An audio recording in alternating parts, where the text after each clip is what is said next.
Guys તો અમે પહોંચી ગયા છીએ આટકોટ હોસ્પિટલે અમારા સગાને ટિફિન આપવા માટે।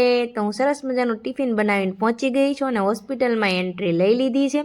હવે અમારે તેમનો વોર્ડ ગોતવાનો છે, તો અમે પહેલાં જનરલ વોર્ડમાં ચેક કર્યું પણ અમને ક્યાંય દેખાયા નહીં, એટલે ત્યાંથી અમે બહાર નીકળી ગયા અને પછી અમે બીજી સાઈડ જોવાનું ચાલુ કર્યું। તેમને છે ને ઘૂંટણનું ઓપરેશન કરાવ્યું છે, તેમનું ઓપરેશન ફાઇનલી સક્સેસફુલ થઈ ગયું છે અને હવે મને તે મળી ગયા છે।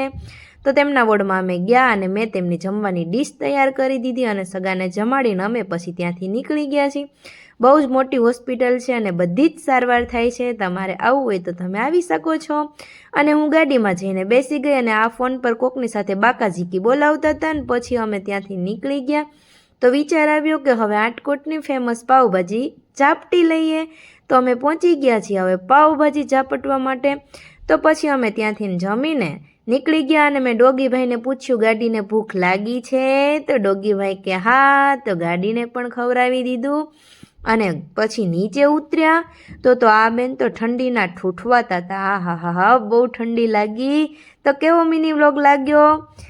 Like share and subscribe. ફરી મળીએ નવા મિની વ્લોગમાં। Bye bye.